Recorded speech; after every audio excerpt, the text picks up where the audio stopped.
Merry meet witches. Hey, hey, here's the sitch. It is an extremely warm fall day. My goodness. I'm doing my poetry about like chilliness and the coming of the cold and the snow.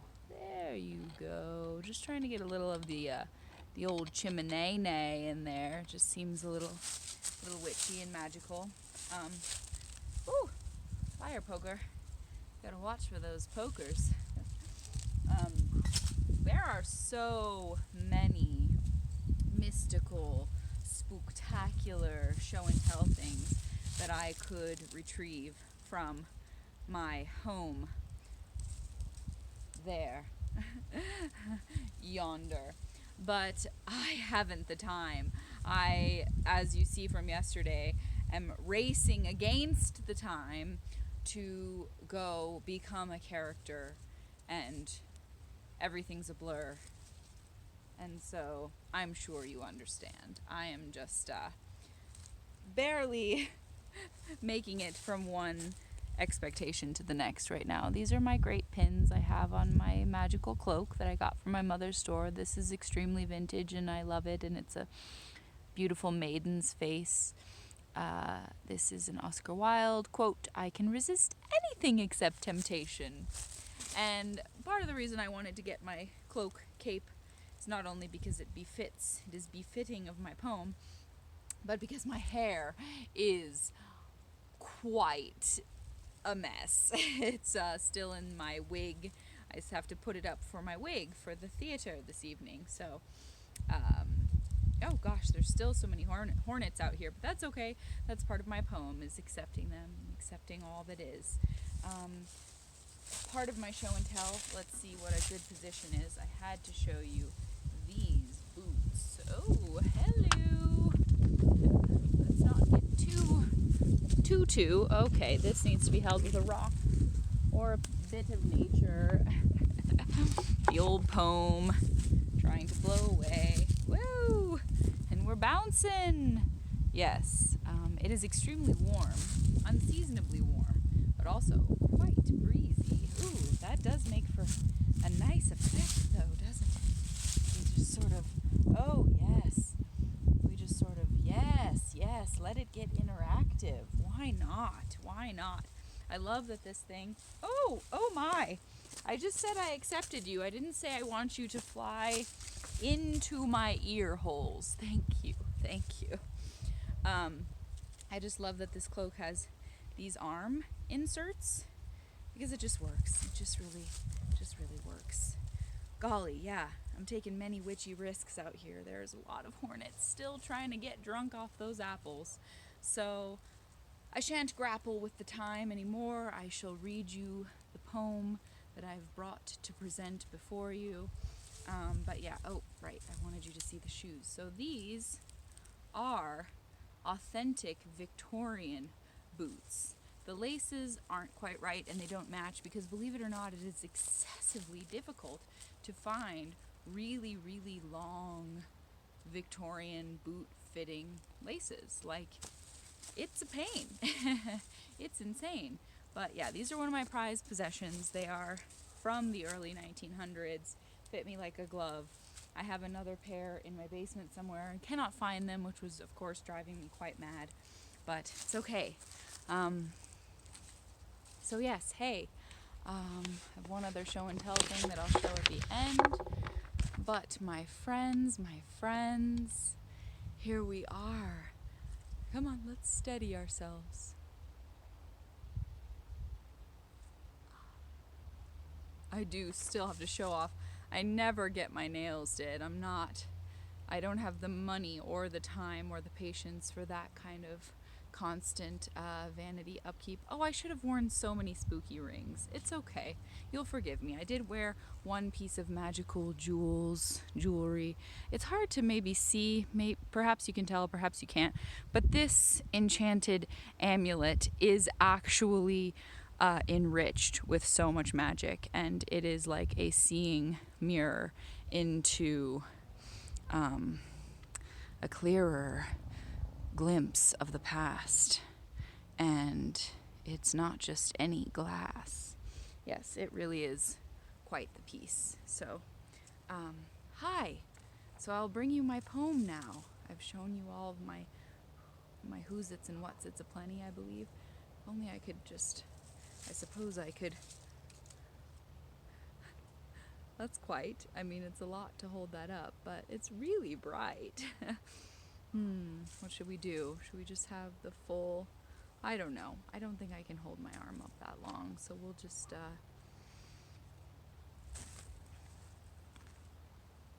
slightly turn this way and it'll be great. Okay, so, I gotta get into like a comfortable crouch if there is such a thing here. Okay, it's hard to read, it's so bright, but I'm going to bring it to you right now. Right, today's poem is called Soothsaying as a Form of Praying. It's frightful, yet so delightful. It's the night pull. You can cull a selection of ceremonies and energies from the four sacred directions. This time is an intersection of enhanced perception, spooky deceptions. You guys, there's so many hornets. I can do this. I'm one with them. It's really okay. Okay. This time is an intersection of enhanced perception, spooky deceptions, and deep introspection. You are not going right under my skirt. Okay, guys, we're going to move. I'm trying to do my best to be so okay with the hornets, but I'm not. I'm just not. Because that one, I was like, we're cool, everything's all good, right, dude? And rude, it went right up my skirt. So we're done with that. Okay, what a flirt. That hornet was a flirt. All right, we're going to start again, because now we're in a position where hopefully we shan't be having any creepy crawlies where they shouldn't be. That was really something. I'm like, I'm all good with you, dude. Oh, excuse me. Fresh. Okay. Soothsaying as a form of praying. It's frightful, yet so delightful. It's the night pull. You can cull a selection of ceremonies and energies from the four sacred... Oh! Bro! No.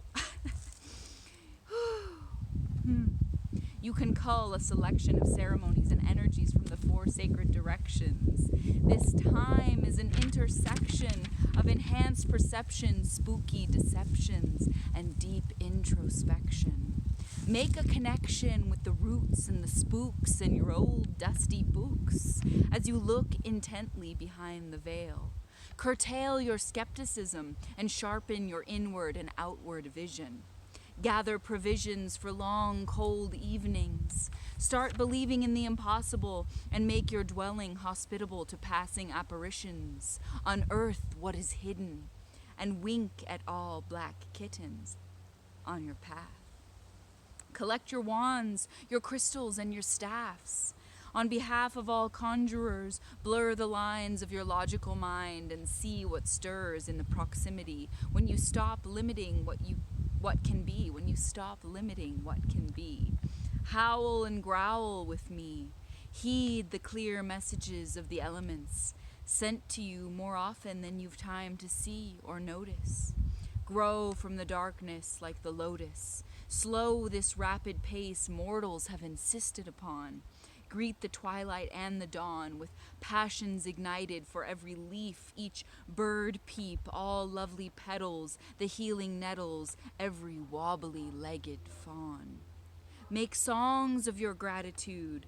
If you can't see the magic, shift your sight as well as your attitude and fight to renew whatever has slipped from your grip or been stripped away from you. Make a hearty stew. Close your eyes and let the flavors come through in nurturing waves. Praise the cold, for it will unfold a heightened appreciation for the return of warmth.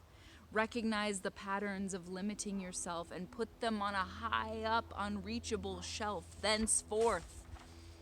Turn to the north and feel its great chill. Let it fill you with purpose for whatever you must do in this delicate survival to refuse defeat.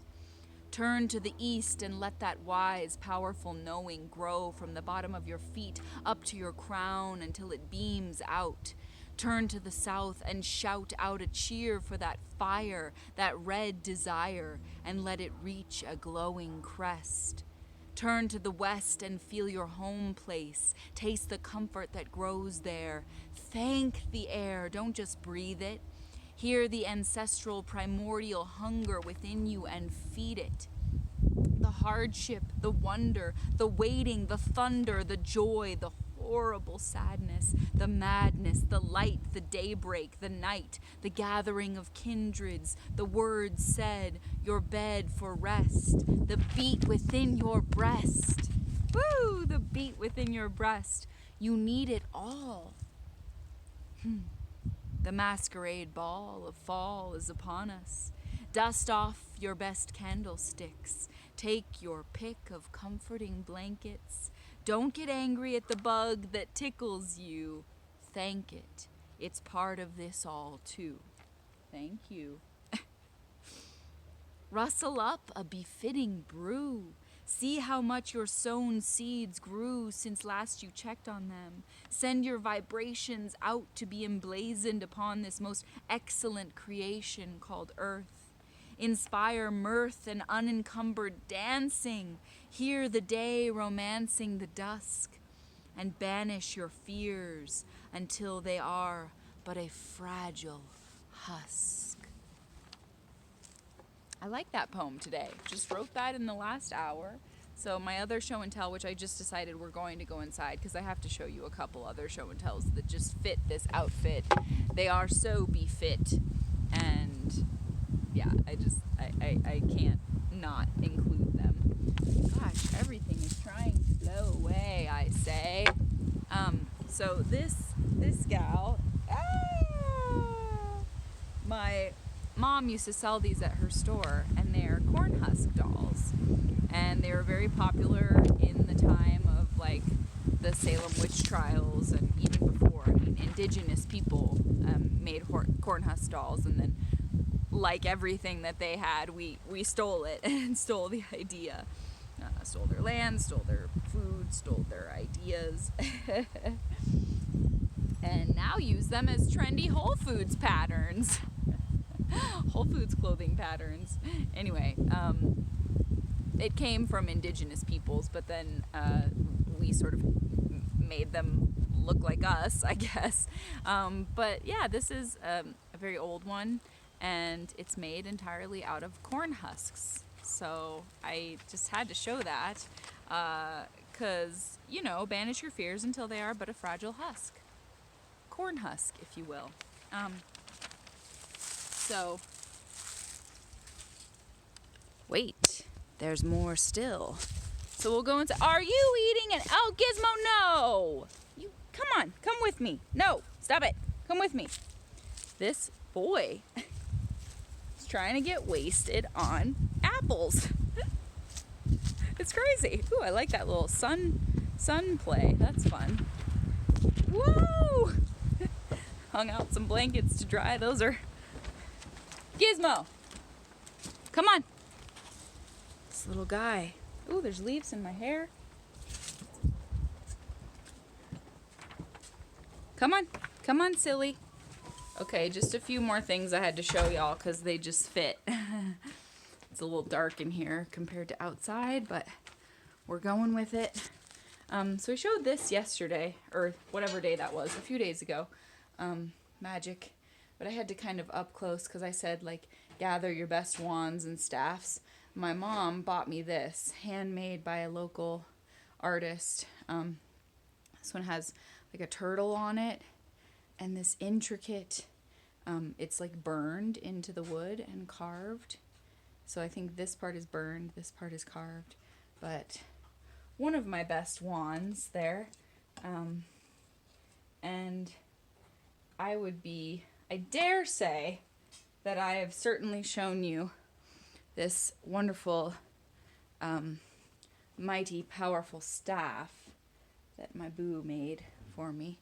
But I had to make sure, since I included in the poem, gather your best wands and staffs. And you know we got Elvira and the Hocus Pocus gals holding it down. You know we do. But yeah, so had to just show this remarkable, mighty thing, though I believe, actually I'm pretty much 99% certain that it has, ooh, here's a cool magical thing. I think it's made an appearance, though, my staff. This is a very magical thing. See, now I'm going to get into, like, showing you magical things. This magnet pulls the beads of time down. Wow. And then I don't even know if you can, like, see it super well, but it turns into this very magical type sort of substance. Ooh, they're like little metal magic particles, you know, the little magic metal particles. And this guy got at the Renaissance Fair. I think I showed him off the day of the Ren Fair poem magic, but just had to show him off again because I love him so much, and I wanted one of these for years, and now I have one, and I love him so much. Just a touch more, just a touch. This is just a deep, spooky wood that really speaks to me in a magical, mystical way. So there's that. And my velvety turtle felt like he wanted to say hi. Hi. Hello. Oh yeah, I had to just include this. This is going to be the last thing because I got to eat dinner and go be an actor and stuff. But I included in my poem, wink at every black kitten that passes by. And I just have to kind of like RIP here for a second. I put up this black kitty. Strangely enough, last night I tried to save a black cat. After rehearsal at the theater, there was a black cat with a tag on running through the parking lot. I tried to like bond with it, pet it, get it to love me, get it to come with me and return it to its owner.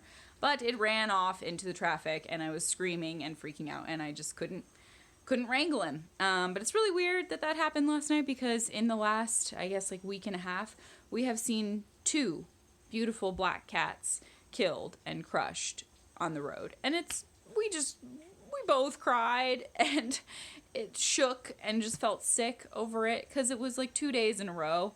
It was one day we saw one, and it was like really bad, and we felt really sad, and then the next day we saw another one. It was like, come on people, slow down. You know, I rant in my poetry a lot about like people in their big rush for whatever they're in a rush about, and it's not worth it. It's so not worth it. That's somebody's family. That's somebody's little cat family. So RIP. I just had to like give a shout out to those beautiful black cat souls, and hopefully you can hold a little space for them, because that was really sad to me this week. But life is a circle, so it keeps on going. And there's my cauldron, another one of those beautiful staffs. So we'll just do this cool angle where we're in all this magic-y, spooky stuff. And we got all Frankie in behind us. I've had that Frankenstein since I was 4 or 5 years old. Still bold, still going strong. Oh, and I mean, come on, if we're going to end it on this, we got to have the flame flicker light. Oh yes, that's just right, the flame flicker light. So that was a really special poem that I threw together in less than an hour. So thanks for being with me, and of course, happy spooky season once again. Spooks are the reason for the season, and yeah, gather your human tears, only the most potent. Gather your skeleton dust.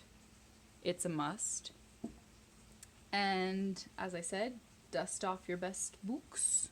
Tried to rhyme it with spooks, so I said books. And I'll see you tomorrow for more. So, yes, keep your eyes to the skies and Look for what flies. Oh my.